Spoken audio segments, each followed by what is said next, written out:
กัดอัญชลีอันทิวรังอายาจะทับ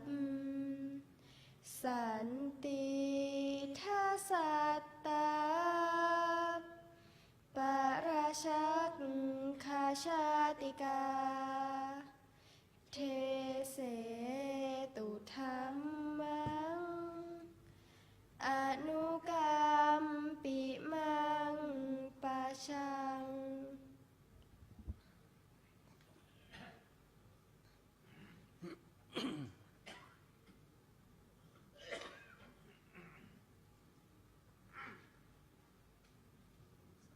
นะโมตัสสะภะคะวะโตอะระหะโตสัมมาสัมพุทธัสสะนะโมตัสสะภะคะวะโตอะระหะโตสัมมาสัมพุทธัสสะ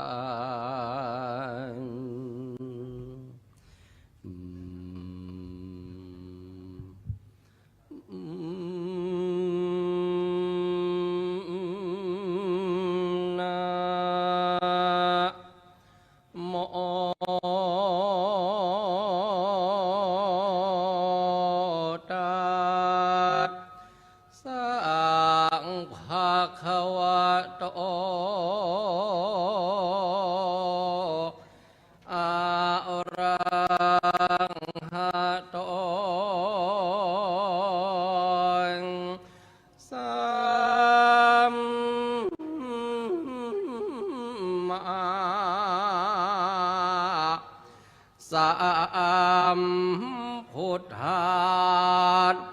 สะเตปฏิปัฏฐิอาคัจฉันเตมนุสเสทิสวากุหิงวังกตาปัพพโต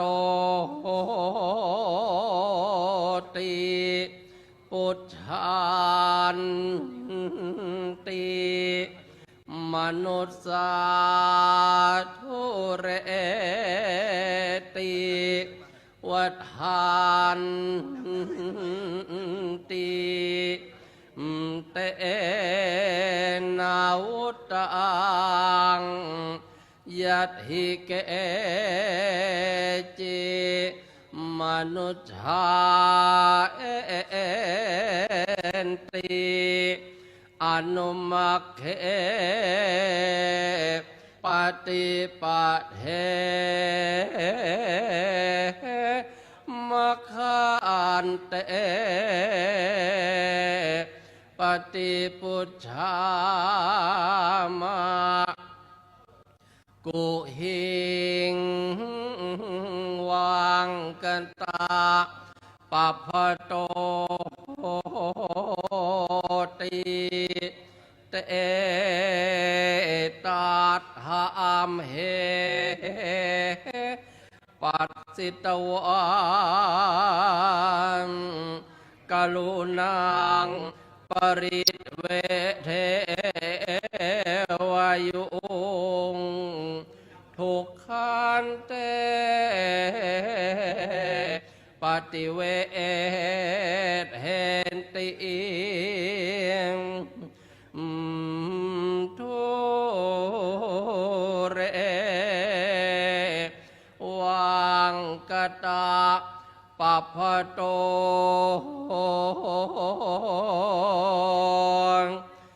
ติ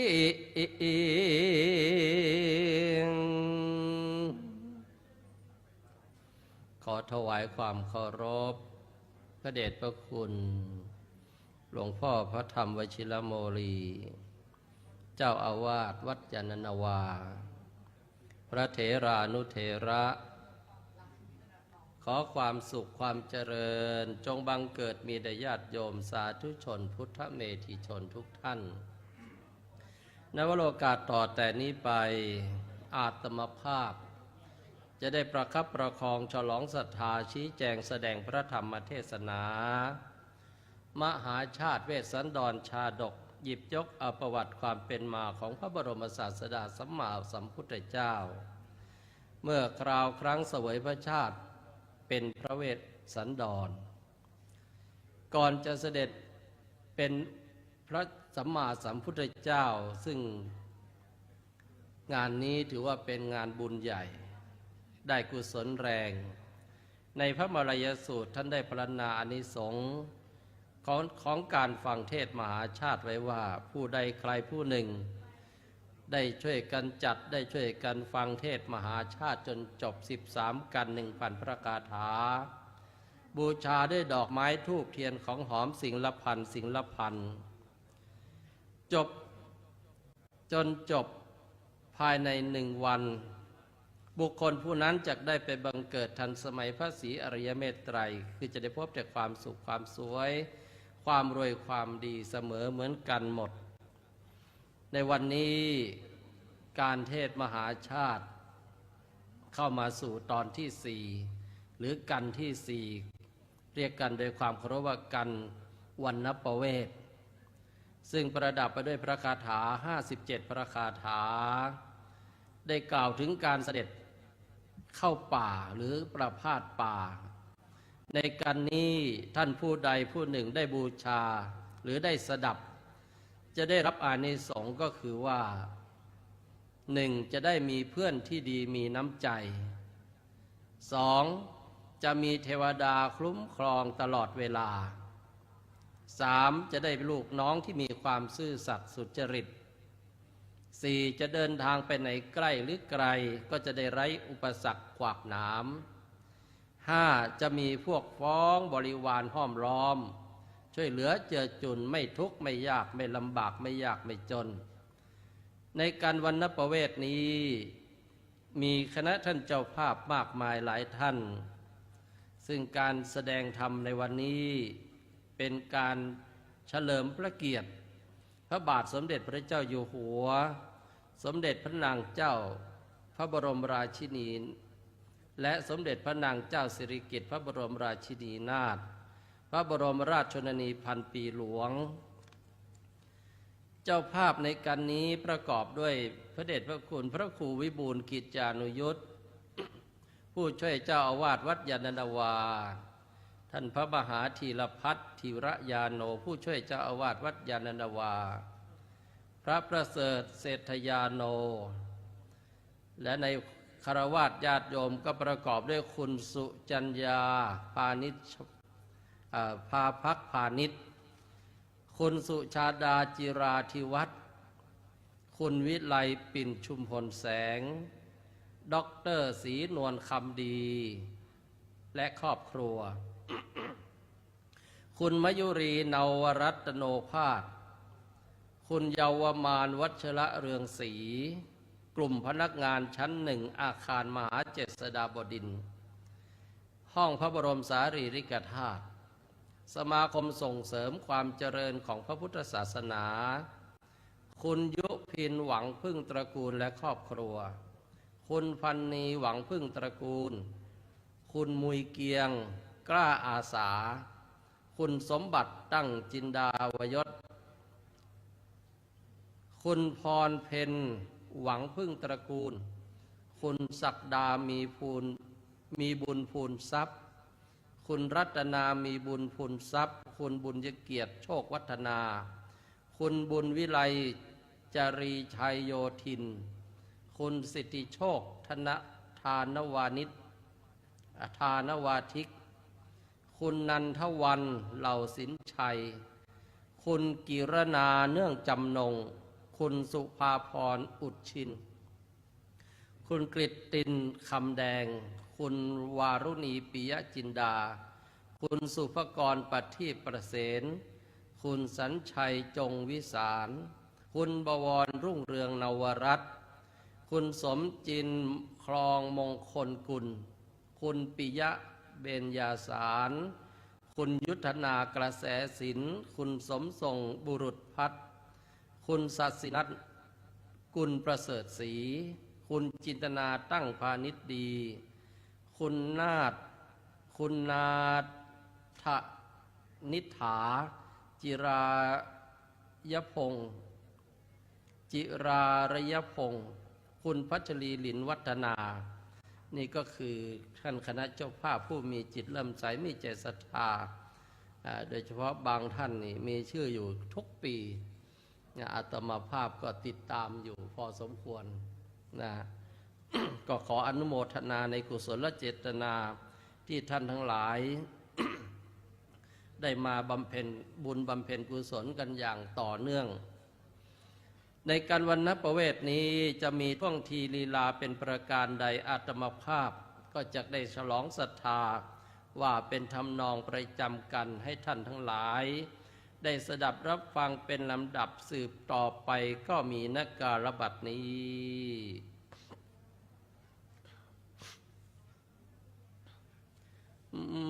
เตจัตตารโอขัตติยังอันวะ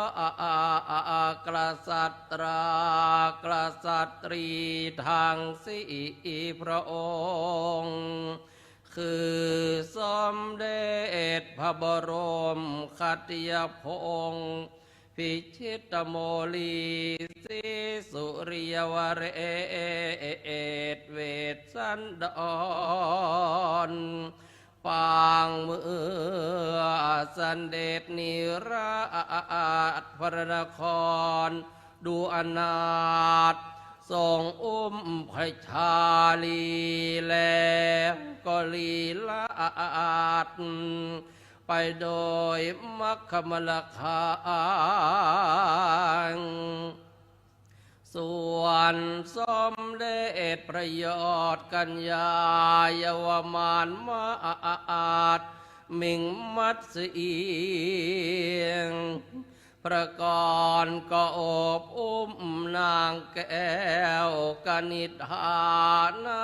รีราชธิดาสี่กษัตริย์เสด็จลีลาโลวงลำนาวพันนัสสพนาเวทมิเคยเสวยทุเรศแรมรางพระพารางมนุษย์ทิสวาสเท้าเธอก็ทอดทฤษฎีโดยลำดับวิธีแถวเถื่อนทุเรศประเทศทางหลวงเห็นรานิกรทางปวงเดินด้านตัดพันนัสดงตรงพระพักจึงมีสุนทราโชวาทประพาสทักถามตามอยู่บริเหตุว่าอังกตะปัพพโตอันว่าเขาสิคเรศคิริยวงกฎถ้าอ่านอย่างรู้แน่กำหนดอยู่ทางใดมลคานั้นยังไกลไกลจงแจ้งอัดฝูงชนจึงทูลแด่บรมกษัตริย์สิวิราชวงศ์วาน หนทางที่จะดันดงไปวงกฏทุเรถ้าจะกำหนดระยะพระอัยอย่างไกลกันดานนักขอพระจอมจักกระพงจงสาพระยานในการระบาดนี้เถิดภิกขเวดุกระทรงผู้ทรงศีลและสังวรสมเด็จพระเวสสันดรอดุลดวงกษัตริย์ขัตติยราชวงศ์ทั้งเอกองค์อัครมัตสีนารีสีสุนทรเทพกัญญา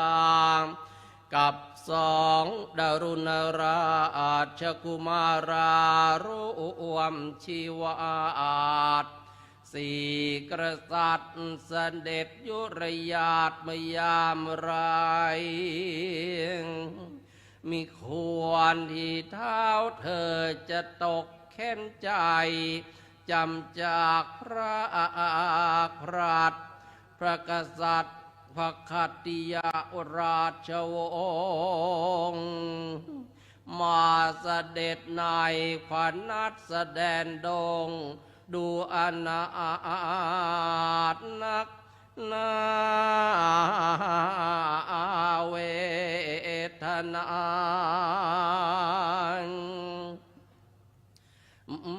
ราสิสิข้าแต่จอมฟ้าสากลเกตกษัตริย์อันจะทรงปฏิวัติอิสิเวทข้าพระบาทจะแนะแนวพนาดรทุเรศระยะพรายเอสมอเอโสปะพะโตนา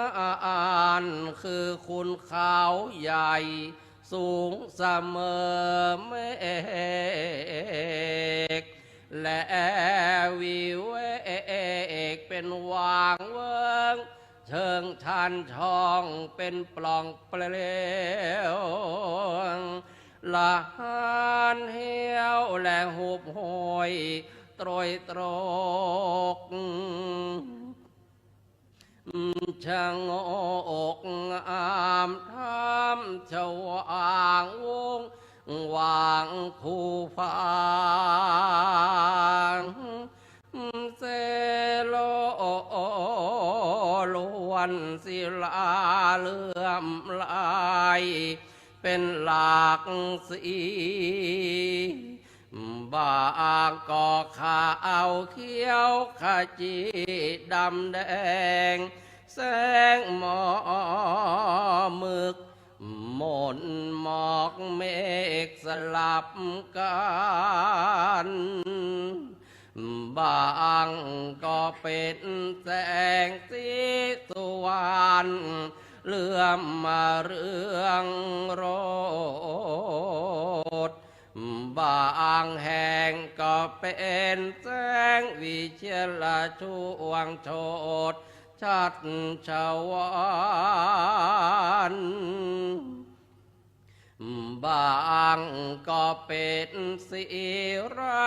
ตนางประพานไพฑูรย์ปัตธรรมราชเป็นสายรุ่งพุ่งพ้นผาดผสานแสงสุขส่องสว่างฟ้าบางก็เป็นสีระรายระดับดูวับวับจับแสงสุริยะ วโรภาสเลบุคคลเอาแก้วมาดาดประดับไว้พระพุทธเจ้าข้าโนนก็พฤกษาสูงสวายและเป็นภูมิเขียวชะขจิตขจิงดูดังเอาชัดนินมานีมากลางกันและเป็นจังหวะระยะชันอยู่เรียงรายรุกขชาติทางหลายล้วนทรงพระกามาศพลละดกดาดดูตรการกอบด้วยสุคนชาติอันหอมหวานฟุ้งขจรตลบมากลบจังหวัดพนัสสัพนาเวศทรงสุคนทรังรสวิเศษ10 ประการ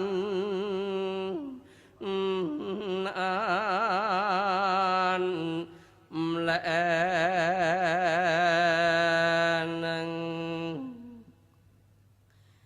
ญาติโยมทั้งหลายในการวรรณประเวทนี้ได้กล่าวถึงพระเวสสันดรเสด็จถึงเมืองเจตราชก็ได้รับการต้อนรับเป็นอย่างดีจากพระสหายกษัตริย์เมืองเจตราชได้แสดงความมีน้ำใจต่อผู้เป็นเพื่อนโดยได้สละสมบัติครึ่งหนึ่งให้พระเวสสันดรได้ครอบครองพร้อมทั้งจะไปทูลขอพระอภัยโทษจากพระราชบิดาแต่ก็ได้รับการปฏิเสธทั้ง2 ประการจากพระเวสสันดรจากนั้นกษัตริย์ทั้ง4ก็ได้ขอพัก1 ราตรีรุ่งเช้ากษัตริย์เมืองเจตราชจึงได้ชี้หนทางไปยังเขาคิริยวงกฏให้พระเวสสันดรได้ทรงทราบจากนั้นก็ตามทรงเสด็จและได้ทรงตั้งนายพรานเจตบุตรให้เป็นผู้ดูแลประตูป่ากษัตริย์เจตราชจึงเสด็จเข้าสู่พระนครพระเวสสันดรก็พาพระนางมัตสีชาลีกันหาเดินมุ่งตรงยังเขาคิริยวงกฏตรงนี้มีแหล่สำคัญเรียกว่าแหล่เทียบเนื้อเป็นแหล่ประจำเมื่อสักครู่ก็ว่าแหล่เดินดงเป็นทำนองหลวงทำนองประจำกันตอนนี้ก็จะได้ฉลองศรัทธาเป็นแหล่เทียบเนื้อตามเวลาที่มีเนาะแก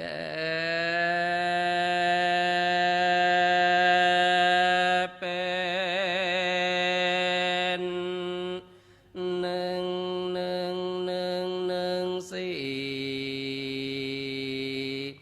กษัตริย์ตรามอกจากพาราเขาเดินดองนั่ง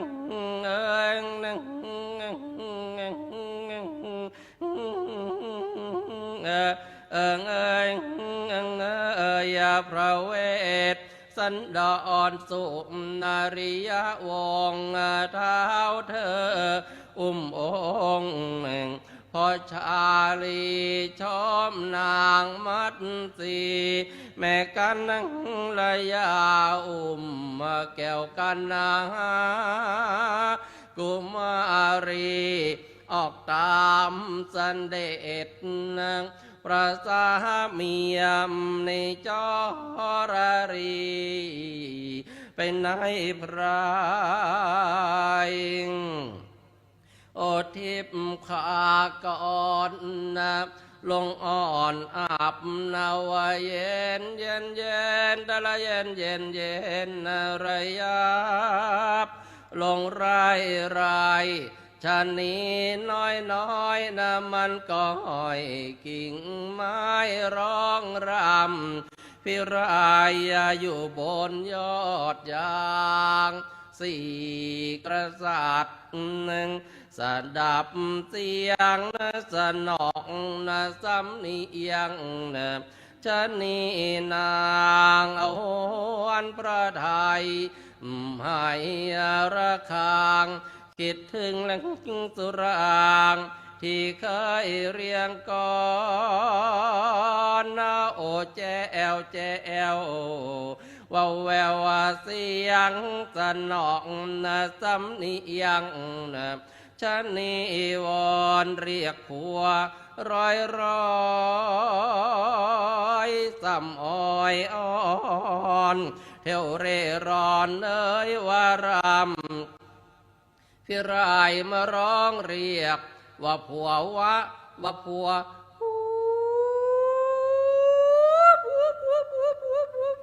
ว่าผัวว่าผัวโอยทำไมไม่โหยให้เมียชื่นใจนอนฝูงลิงข้างหลักหนึ่งบางลิงลมนาบางก็ลอยกลิ้งกลมตามลมพระพายขึ้นตอนตะโกอ้อย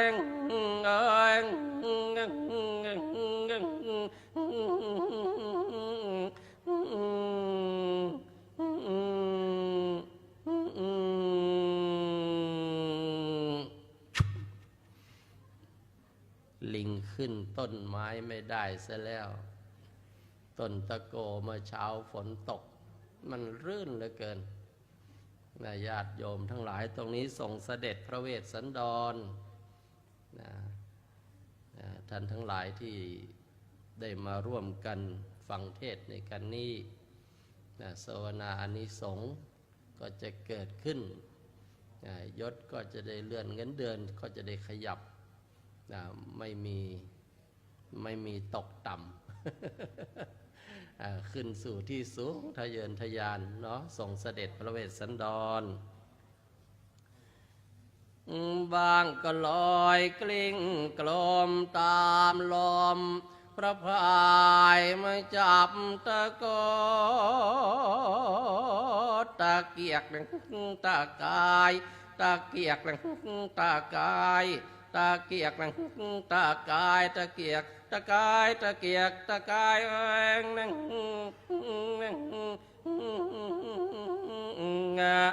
แล้วห้องหายลาเหตุลอยเหมือนเราทั้งสิ่ง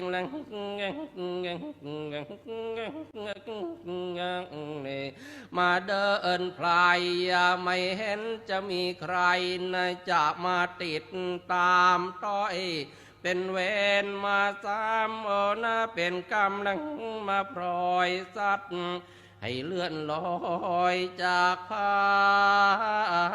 ระ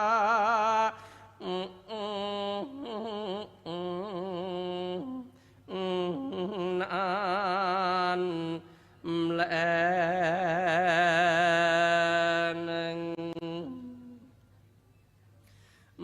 ภิกขเวดูกระสงผู้ทรงศีลละสังวรเวสสันตโรราชาอันว่าพระจอมจักรพรรดิพิภพสีพิงปัญจศีลานีทรงรักษาเป็นจางคิกพิธีศีลาจารย์ทรงพระเจริญจตุพรหมวิหารสุขแสนสุขวิเศษบรรดาสรรพสัตว์ทั้งขอบเขตก็สิ้นพระยาบาทชวนการอภิวาทถวายพร ทางปักษาที่ชากรก็ส่งเสียงสรรเสริญพระบารมีแต่จะตารโรคาติยาอ่านว่าบรมกษัตรากษัตรีทั้งสี่พระองค์ทรงบรรพชาเพศในหิมเวทวงกฏสัตตมาเสก็กำหนดได้7 เดือนไม่เคลื่อนคลายอิติมะอิมินาปการเรนะโดยประการดังนี้และ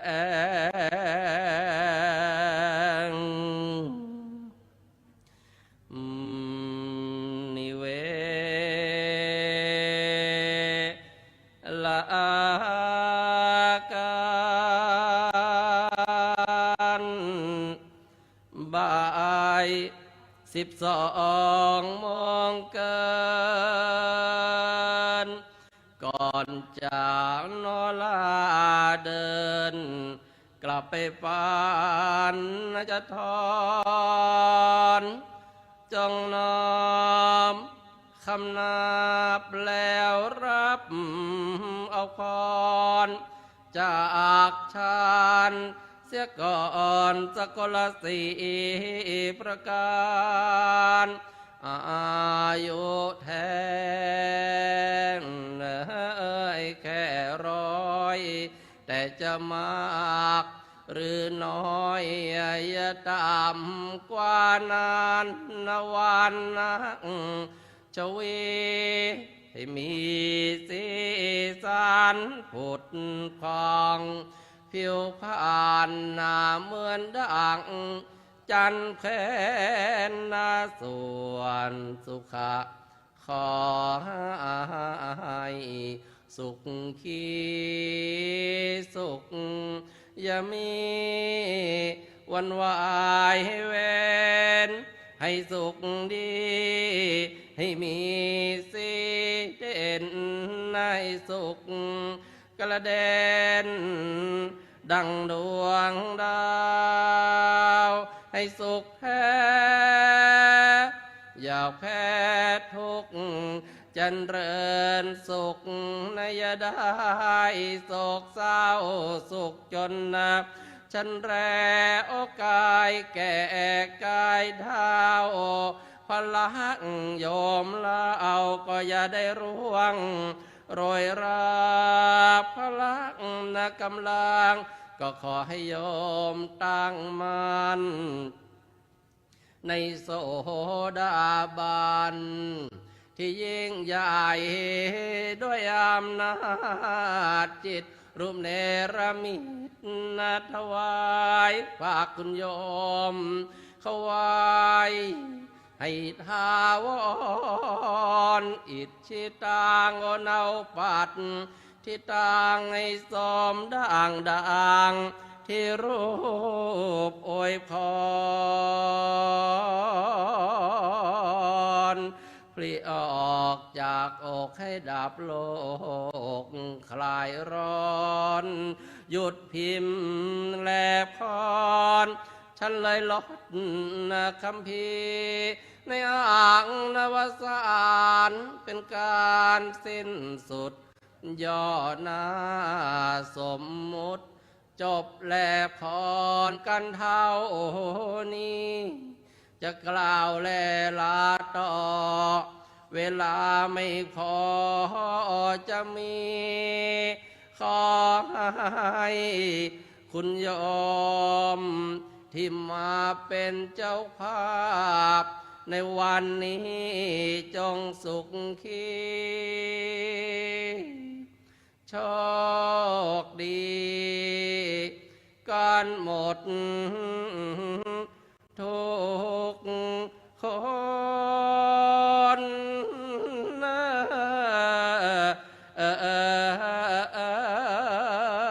อย่าง